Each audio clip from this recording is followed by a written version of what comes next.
The global markets are in turmoil because fuel prices are becoming ungovernable. This is because of the tension between the Ukraine and Russia. And remember, Russia is one of the biggest oil producers in the world. Will these have a bearing on the Kenyan economy?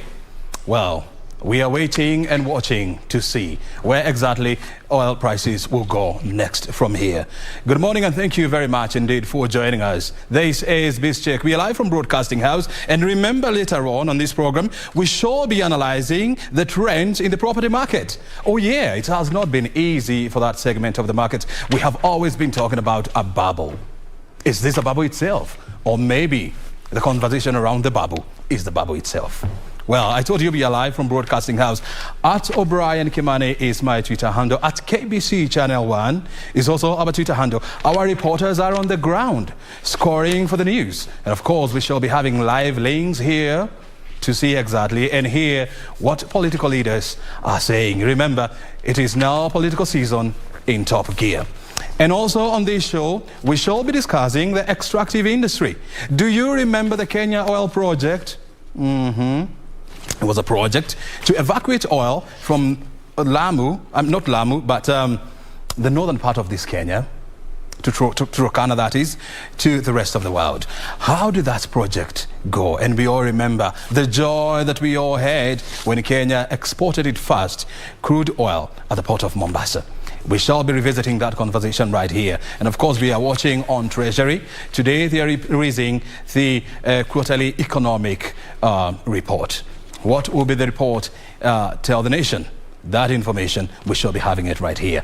My conversation on the extractive industry is coming up next because the experts are in the house shortly.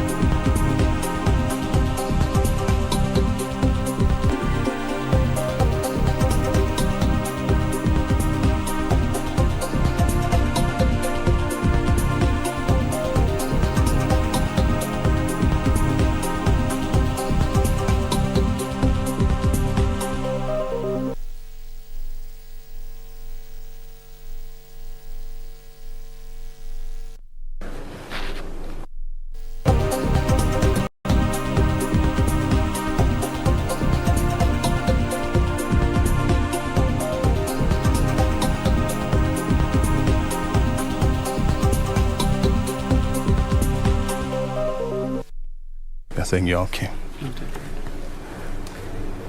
Very good, and thank you very much indeed for finding time to be with us on this beautiful Thursday morning. Let's first of all get things into perspective. You see, when you look at the Kenya Mining Act of 2016, you realize that there was a lot of, well, how do I put this? There was so much effort that went into ensuring that Kenya attract top-notch miners in the world. And we know for sure that in 2012, Kenya discovered oil in the Lokichara Basin in Turkana County. And so, when that act was crafted and approved, and of course assented by the president, there was a sigh of relief that finally Kenya has managed to beat that corner.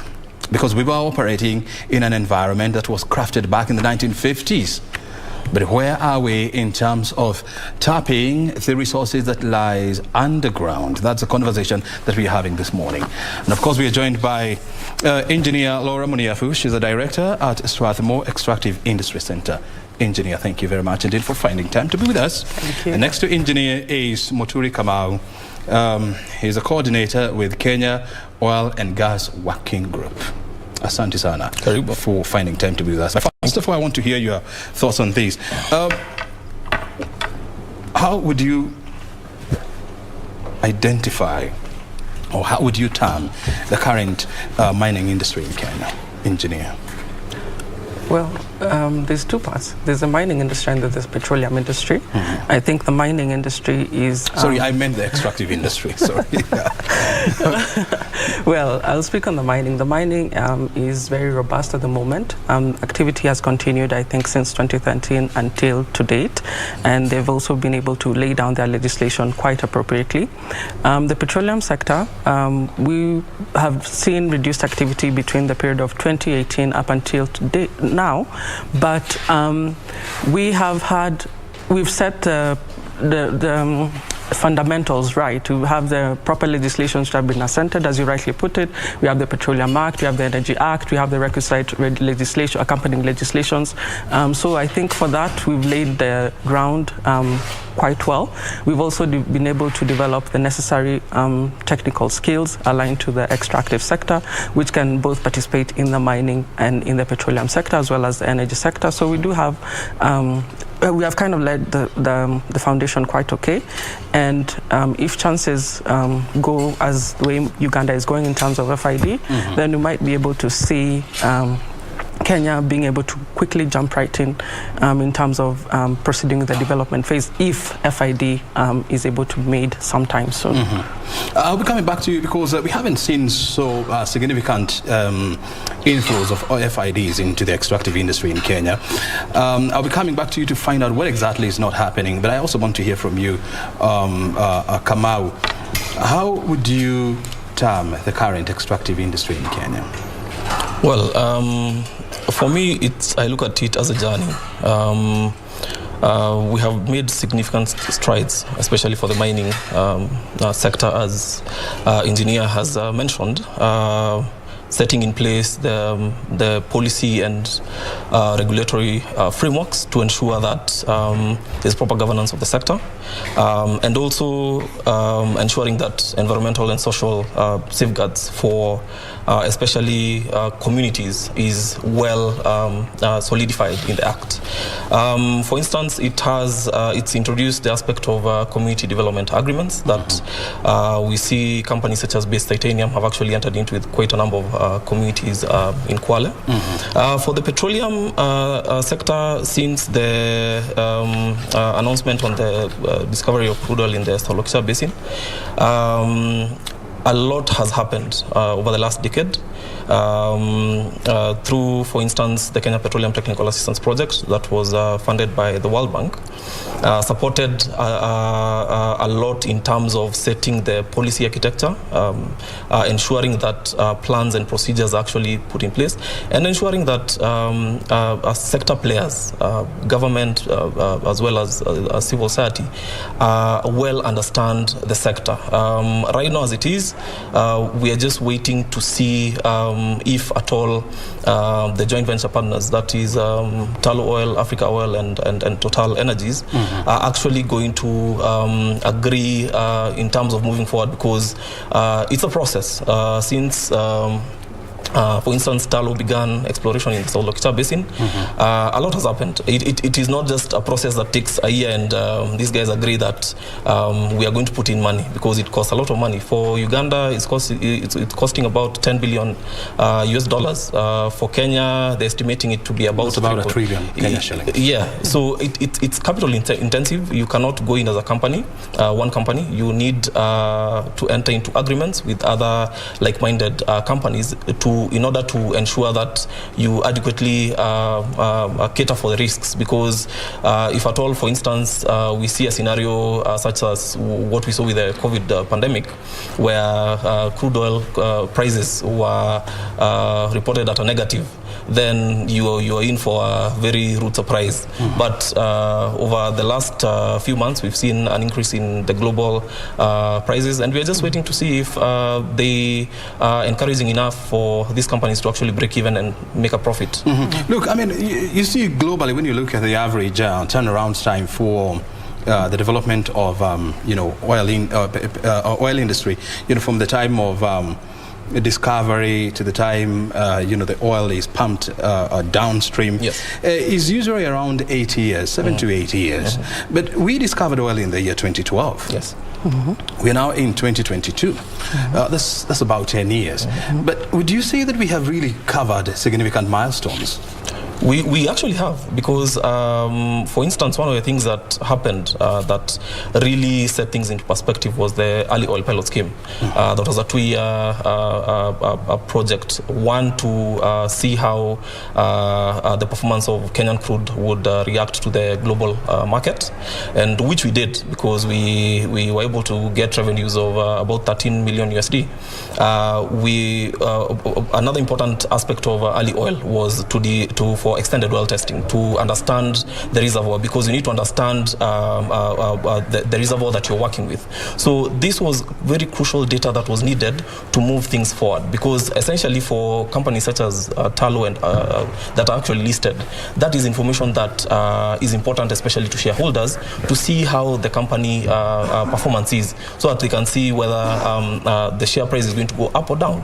So of course that has happened. We, in terms of governance frameworks, we have ensured that a lot has actually, in fact, with the enactment of the Petroleum Act, that then ensures that in terms of petroleum governance, we are environmental and social impacts as well as issues to do with revenues are well anchored under policy. So I can actually say that we've covered significant milestones. However, a lot needs to be undertaken, especially with issues to do with land acquisition, compensation, and resettlement. Yes. Well, I'll be coming back to you in regard to a lot that needs to be done. Yes. But I want to come back to Engineer Laura. I mean, we are talking about. There was a lot of hope that finally, Kenya will start reaping, the petrodollars, windfall. But since then, we haven't seen a lot of interest, from other companies, with intentions of exploring for oil in Kenya. Why do you think this is happening? So, for one, like what Muturi did mention, we had suppressed crude oil prices for a long period of time. When you look since 2014 up until sometime in 2021, we had fairly suppressed prices, which started by recovering sometime in 2021. Another factor that also delayed the bounce back of prices was also the COVID. So companies were waiting to see the sector. Sorry to step on your shoes, but I mean, you see, historically, when you look at the global fuel prices in the last 10 years, I mean, the average has been around $70, $75, save for the COVID period when, prices tanked to negative because of suppressed demand. So I don't think it's proper to say that the reason why we aren't seeing a lot of investment in the sector is because of suppressed prices. Well, that is one of the challenges, but also you also have to understand there also is geotechnical challenges that may have been experienced. There's also the socio-political challenges that can impact, like one I've said is COVID. There's other socio-political challenges, like what delayed in Uganda was a dispute around tax and capital gains. So there's this kind of factors which need to be taken into account. However, with the rebound of oil prices at the moment, being at 90 as of today, and I think looking at the next 3 months production or 6 months production could be at 120, we might see a lot of companies seeing that there is value in investing in even geotechnically challenging areas like what we are seeing here in Kenya. So those are some of the considerations that companies also take into consideration. Yeah. But you see, when you look at especially upstream oil players, I mean, these are companies with serious future prospecting capabilities. They can tell where oil prices are likely to go in the next 5-10 years. So they have that forecasting capability. How comes they didn't see this coming? Didn't see what coming, the energy transition or COVID? Exactly, the energy transition. I mean, COVID, nobody ever imagined this can happen. Well, the energy transition, if you look at it, yes, there had been some commitments which had been made since 2015 by companies, but companies did not take this seriously. So there was a bit of pressure from environmental groups come around 2019. And it is at the time then you saw most of the big oil companies making major commitments towards the energy transition.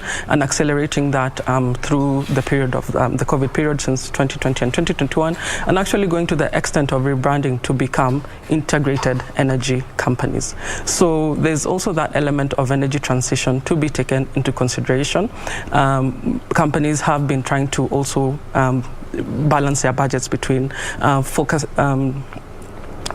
investing into new frontier regions, plus also investing into energy and transition priorities, which are aligned also to their parent governments. So like if a company comes from the UK, if it's BP, it's trying to try and focus on the energy transition priorities for the country. And that requires significant investment. And you see that they've put in a lot of significant investment commitments into energy transition projects or low carbon projects, so to speak, within the UK and also globally. Similarly, here in Kenya, here in Africa, you're seeing, for instance, Total Energies is making significant investments, not just in the oil and gas sector, but also in the renewable energy sector. So in as much as, for instance, it made a commitment with Uganda to FID and develop their fields, it is also has signed an MOU with the same country to also explore and invest in geothermal and solar. Here in Kenya, you'll see them also investing in solar significantly. They work with solar kiosk.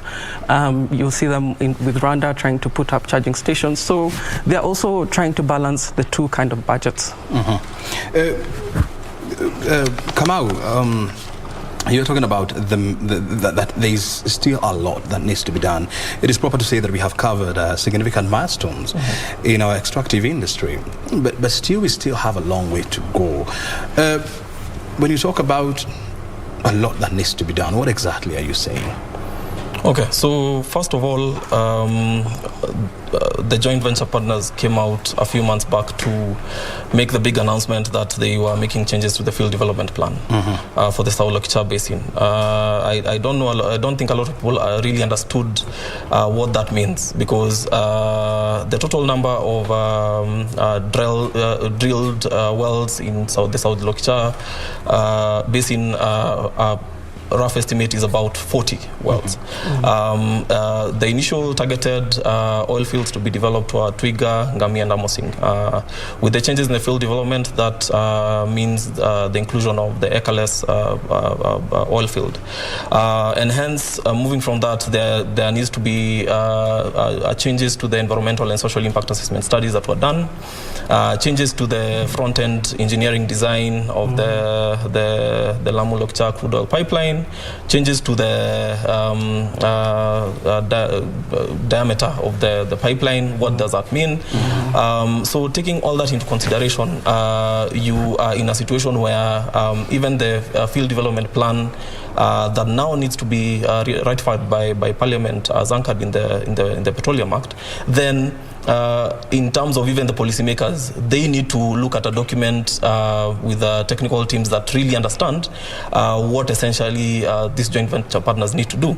After that is for the companies as well as the government of Kenya that has backing rights into the oil blocks to state that indeed now we have money to move on. Once you do that, of course, when you're developing the front-end engineering design, you need to identify service providers or contractors who are going to provide services to the project, because oil and gas companies do not have the equipment. Rather, they have the financial muscle. So once that happens, we move on to now the setting up the infrastructure in South Lokicha. So in as much as you may think that it's just something that's now we're in agreement, things are going to move, a lot still needs to happen, as I mentioned. Just to take it back to what Engineer Laura has mentioned, there are still companies that are undertaking exploration as we speak. The National Corporation of Kenya is the operator of Block 14T. It has been undertaking prospecting for crude oil for the longest time, I think over 5-6 years. We have ENI that has finished exploratory drilling offshore Kwale just recently. I think it was last month. We had Zarara that was prospecting for gas on Pate Island. So we've had actually companies that have come in and tried to determine whether there are hydrocarbon resources. But again, it also depends with the money that you have. If you do not have enough capital to undertake exploration, then you end up being at a state where you cannot proceed with things because it's capital intensive. In fact, it's estimated that the exploration period alone takes up to 100 million USD. So it's really capital intensive. That's $1 billion Kenyan shillings. Yes. Tell me this, how comes the Kenyan industry, I mean the Kenyan exploration industry has not attracted, big ticket players like ExxonMobil, Sinopec, and the Shell BPs of this world? I think it first of all depends on the prospecting capabilities of a company. For instance, Tullow is globally known to be quite good when it comes to exploration. Second of all, as a company, if you're coming to say prospect in Kenya, you need to look at a number of issues. One, the policy regime that is actually in place. Two, in terms of the production sharing contract, or rather the agreement that you're going to enter into, are the terms favorable for you.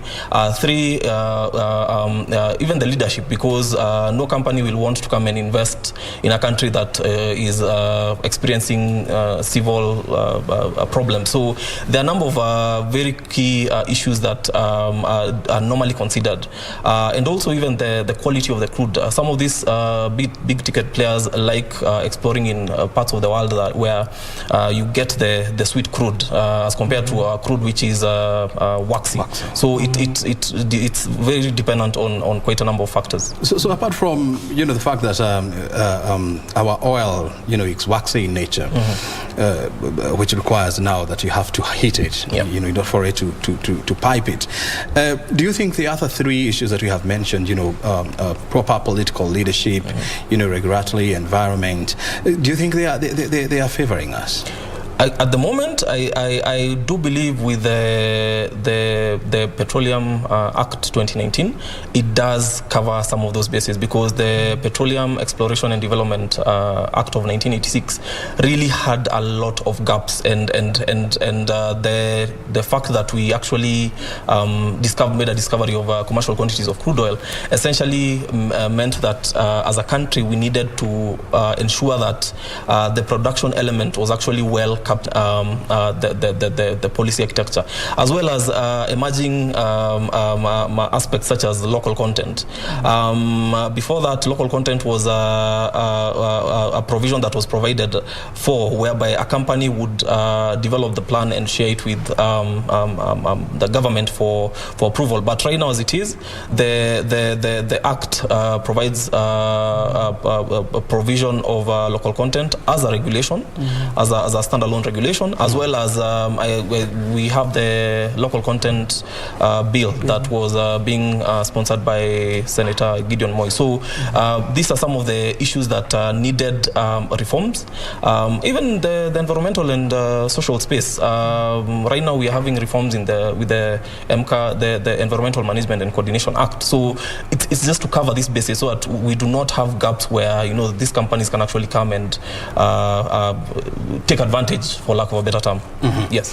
I want to hear from Engineer Laura. I mean, when Tullow was getting into these industry of trucking oil, I mean, there were challenges, especially with the local communities, and we all remember at some point, the roads were blocked, the pipes were vandalized, people were demanding for jobs, demanding for oil, and at some point, Tullow Oil was bemoaning the fact that they could not get qualified welders in the Kenyan market. From where you sit or you stand, do you believe by now we have developed the required or the necessary technical capacities or capabilities, to supply the oil industry with the needed expertise? Yes, I do. We've done quite a bit over the last 8 to 10 years. In fact, before we had to kind of export this skills, so you had to go outside to get these skills. But these are now locally available. We have KU offering a petroleum engineering degree, and we've had them graduate almost 3 to 4 cohorts. We have technical institutions, TVETs, so to speak, in terms of Morindat Institute of Oil and Gas. We have Lodwar Technical Vocational Institute. We have East African Welding Institute, who have been able to churn out young people with the relevant skills in plumbing, in welding, in electrical, in pipe fitting, in maintenance, who can be able to participate in the sector according to the industry standards. So over the last, let's say 5 years, we've been able to build local capacity. Let's not also forget that these companies over time, I think since 2012 up until now, they also had employed Kenyans who have been able to get that experience from working with the companies for at least 8 to 10 years. So I think there is the necessary, not only just professional skills, but also the mid-tier skills, the semi-skilled, so to speak, that are ready and capable and willing to jump in once the opportunity comes, whether not only in Kenya, but also in the region. For instance, now in Uganda, there's going to be a need for manpower. They can also now jump in and feed into that, given that Kenyans and Ugandans can work easily across the two countries. And because of that, it fosters regional integration. How long, from where you sit, do you think Kenya will take before we can start enjoying the fruits of the petroleum that we have? Well, it all depends on FID. The faster FID is made, the faster we can get to development. Development takes almost 3 years. After that, then we can start seeing production, oil production being produced. And if we're able to enjoy the prices at this rate, then we can be able to see Kenya really benefit from its natural resource being the petroleum. Yes. Do you see the political will to try and fast track this process? Well, I think there's a relevant, like we said, the legislation has been put in place, but also the priorities at the moment, like the Big Four agenda, did focus on also promoting oil and gas and mining investments within the sector. So I think they're doing the best that they can. There's Project Oil Kenya, which for now Talo is sourcing for a strategic partner, and I think the relevant authorities are trying to also assist it to secure a good partner. You might find that strategic partner is in-house. We don't know yet. So it's just a matter of wait and see. But once you have FID, I think that will put us a step closer to kind of getting to that step of being able to realize the benefits of our oil. And even the development stage, I think, the benefits will definitely be felt, because there'll be job creation, there'll be money circulating not only within the counties, but within the country as well. So I think there's that opportunity. Very good. Look, I am in the company of Engineer Laura and Mr. Karaoke. Muturi Kamau. We have been conversing around, or our conversation has been around Kenya's extractive industry. And the question we're asking ourselves is, how long will it take for Kenya to tap $8 billion petrol industry? Well, that's a conversation we're having. And according to them, we have almost everything in place. The legislation, the political goodwill, they are all there. So how do we accelerate this process? That's a conversation we're having here.